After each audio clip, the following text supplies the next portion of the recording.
This is Robbie McKenzie, Youth Ministry 6.3. That's from Nehemiah 6:3. I'm doing a great work, and I cannot come down. I have with me Tim Schmoyer from Minnesota, I believe.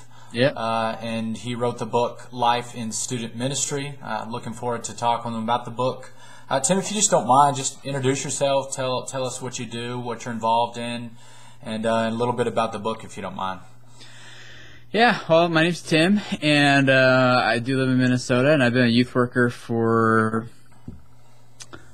12 years, something like that, and been working here in Minnesota for the past 4 years. No longer at a church. I'm kind of off doing some of my own stuff now, some entrepreneurial type of work, and with social media and ministries and stuff like that, some consulting and whatever. But so the book came out of like my blog at studentministry.org, Life in Student Ministry, and I've been blogging there since 2005, and it's been really fun to see a lot of people kind of surround that and interact and comment and engage and share, and it's just been as stimulating and challenging for me as it has for other people, I think. So the book kind of came about as a result of a couple publishers saying, "Hey, Tim, would you ever feel like publishing anything?" And I was like, "No, not really. I kind of like doing stuff online. It's a lot easier. I feel like I have control over it. It's quicker. Yeah. You know, I get instant feedback." And they're like, "All right, well, if you're, let us know if you want." I was like, "All right." So I kept thinking about it, and eventually I was like, I saw another guy turn his blog into a book very successfully, and I was like, different niche, but I think it could work here. So I pitched the idea to one of the publishers that contacted me, Zondervan, Youth Specialties, and decided, we'll go with the project. So the book is basically just as best as I can make it, or as I can even happen in static content like a printed page. I want it to be conversational in tone, interactive somewhat, or it's not just like my voice is like the expert talking to all the little people who are reading the book. It's more of a I kind of like, let's discuss this, I'll write a little bit of content, and then there's over 100 different youth workers who have collaborated as a part of this book, who give different voice into, okay, Tim, that's great, but you forgot about this, or yes, but, or I totally disagree, and here's why, so it's kind of feels more like it's the dialogue, hopefully, than just kind of like reading an expert book, giving all the tips and stuff. So it starts, how do I know if I'm called to youth ministry? And if I am, how do I get started in youth ministry? What should my first night of youth group look like? And then it covers everything from budgets to recruiting to casting vision to events to working with adult volunteers to like everything. And then it ends with, how do I achieve longevity in youth ministry? How do I stick with this to the long haul? And so it's not really an authoritative source about anything. It just kind of hits a lot of everything, and it's kind of a good discussion starter and just kind of challenging the way you think about different things and seeing it from different perspectives. Sure, that's all, and I've really enjoyed that aspect of it, and a couple just to ask about the book, things that stuck out to me, and one of them and I saw this over and over in your book, was the idea of, from a youth minister's perspective, taking almost Sabbath, ceasing and resting and taking breaks, and then you even had portions in there where you talked about eating right and exercising and being healthy, and just talk about why is that important and why did you spend time talking about it? Why is it important for youth ministers to do that type of thing, like eating healthy, like exercising, like actually taking breaks and turning off the cell phone? Why is that so important? Well, if I would stand up and turn sideways, you would see right here. I got the mic in the way, though, so you can't see it. Absolutely. It's something that it's very important to be a well-balanced person, because a lot of ministry people are the kind of people who are very sacrificial, who think more about other people than themselves, and it becomes natural to kind of dive so much into your work and your ministry that you start to neglect yourself. People typically say that, you put God first, your wife second, your children third, yourself last, or then your ministry, you put yourself last. And I'm like, I don't think so. I taught at a pastors conference in Mexico last summer. And what I taught those pastors was that you put yourself first, God second, and your family third, and your ministry fourth. And everyone's like, oh, you can't put God first or yourself first, like you should have heard the gasp in the room. Oh, awesome. Sure. I love the shock value of that. Absolutely. But my point was, you need to take care of yourself, because if you don't take care of yourself, then you're not going to be no good to anybody else. If you're drained and you're run down and you're tired and you're stressed and you're not eating right, sleeping right, exercising, you become less effective as a minister, as a father, as a parent, as a husband or wife, whatever the case may be. So I said you got to put yourself first so that you can put God and put all those other things and other people first. Does that make sense? Absolutely. And who can? Honestly, who can eat hamburgers and pizza for the rest of their life? And still be effective at anything? Not me. Still be effective at anything. A second sort of thing that I saw, and you already alluded to it earlier, and at least heard from the book, in your conversation and even feedback from 100 different youth ministers, I kind of saw your sort of need to be in conversation with other youth ministers, and what I saw in that was the idea of community and being connected with other like-minded men, like-minded women who kind of know what you're doing, know what you're going through, and the experience there. My question is, how important is community for youth ministers to be connected to people who think, talk, and act like them, or maybe who at least understand the sort of up and down different aspects of ministry that they go through? Well, I think everyone would agree that it's important. I don't think anyone out there would be like, no, it's not important. You need to be a loner. But the difference is some people actually practice it and some don't. Right. So as it is with anything, yeah, it's important to read your Bible. Okay, do you? Well, no.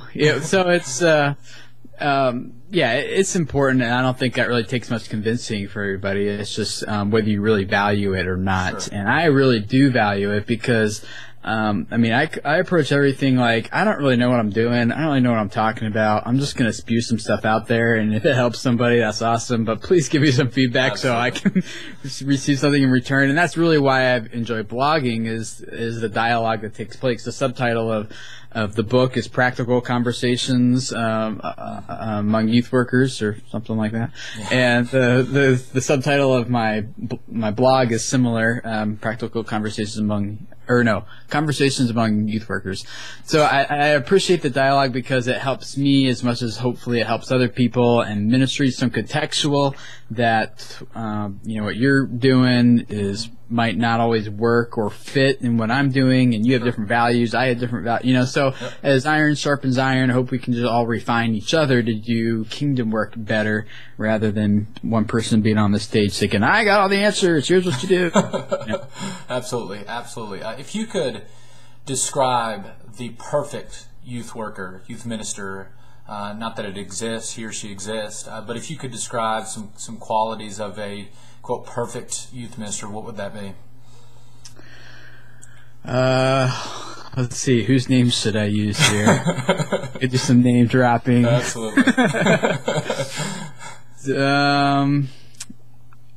I don't know. I don't think there is a perfect youth worker, like you alluded to, and even if there was, it would only be perfect for a context that he or she is in, because I don't know how much you've moved around, but I've done youth ministry in Virginia, Pennsylvania, Texas, Minnesota, in vocational positions, sure. Paid positions, and every place is completely different, and so I felt like I spent the first year and a half, 2 years just trying to figure things out, and culture and people and values and how decisions are made, not just within the church, but in the larger community and the area as a whole. So it's definitely not a, ooh, you're the perfect guy, especially as I've, been talking to more churches now that I've been doing consulting, and even some of them contacted me to see if I'm interested in a position or not.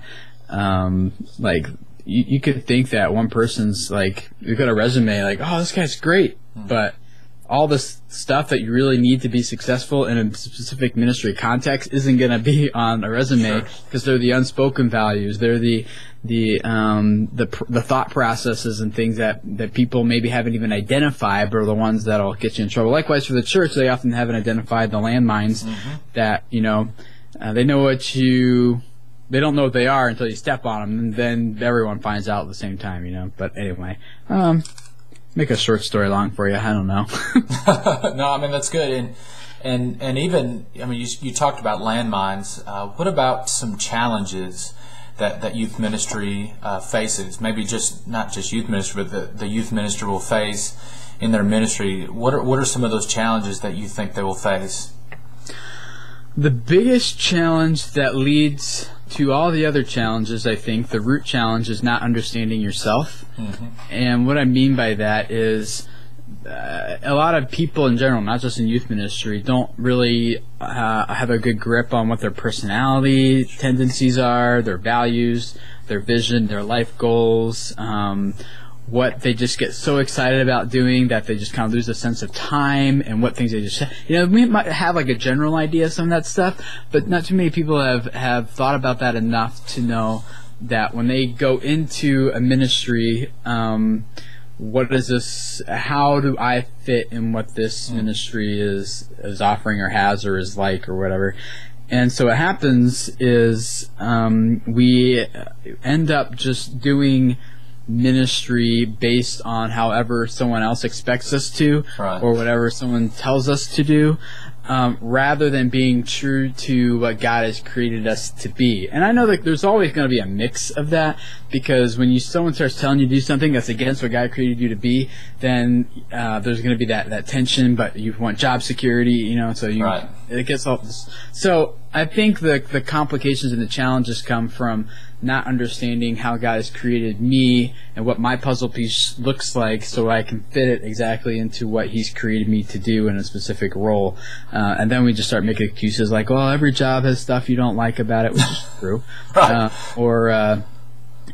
a relational guy, but in order to have those 5 hours of relationships with the kids, I've got to put in this other 45 hours of administration every week, and I hate it. But, I'm like, I don't know if you're really being used to what God wants you to do. Anyway, I think you got to understand yourself, and that'll kind of help you understand a lot of the other challenges that you might bump up against. Absolutely.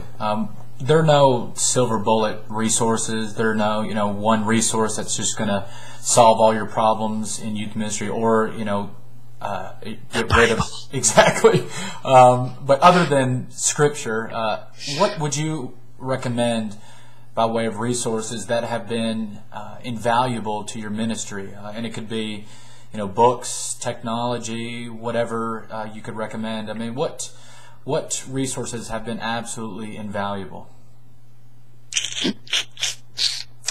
A cell phone, because it lets me engage and talk with people, connect, and my wife, because she helps me to see the things about myself I overlook. So when I'm getting to know myself and how God's created me, she sees those things a lot better than I do. A Mac, just because it lets me do things with headache-free, like PCs when I use them. Mac. Absolutely. I don't know. People are always the best resources, especially people who know you well and are close to you, people you can trust. Those are always going to be the most valuable resources, more than my book or anyone else's curriculum or anything like that. And there's a couple people who have been pretty resourceful and helpful for me at different stages of my life. So that's great. Last question. Say I'm a new youth minister, and I just got out of seminary or whatever the case is. It's my first full-time vocational ministry. What bit of advice would you give me? If you were going to give me some advice for my first-time job, what would you say? We're talking about a church context? Correct. Okay. And have you landed the gig yet, or are you just going? Yeah, absolutely. So first few months, you've already started. Probably, if you're already at that place, I would get some advice for this process at first. But if you're already there, I would say spend a lot more time listening than you do talking. Just ask lots of questions, get to know people. Don't change too much, like the programming, and like as soon as you're coming, like, well, here's my philosophy, we're going to do this. So, take a couple of years, even 1 to 2 years, a minimum of one, just to learn the culture and the people and the values. And I wouldn't scrap any events that are there just because you don't see the point. Just do it and experience it first, so you can make a better decision about those things later. So take things slow. That'd be number one. Number two would make sure you build a good, open, honest relationship with whoever your supervisor is. I know sometimes that's difficult because senior pastors often hire youth pastors to kind of outsource the ministry to. Right. And so once you're hired, they're like hands off, just do whatever. But you've got to do your best to keep them as hands-on in it as possible, at least so that they know what's happening and engaged. And that'll, one, build trust. It'll cover your butt in the long run if something else comes up, because your supervisor will have had a pattern, know the history and everything leading up to certain circumstances.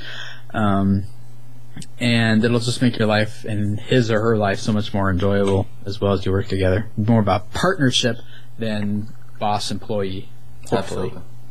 Hopefully. A lot of that depends on the guy, or woman you're working with. So you don't always have control of that, but as much as you can. Sure. Yeah. Well, I appreciate it. This has been Youth Ministry 6.3. Tim, thank you so much for agreeing to interview. Hang on for a little bit. His book, Life in Student Ministry, get it. Check it out. Also, you can check out his blog, studentministry.org, and join in the conversation. So, Tim, I appreciate you being on with us. Thank you so much. Sure. Thanks, man.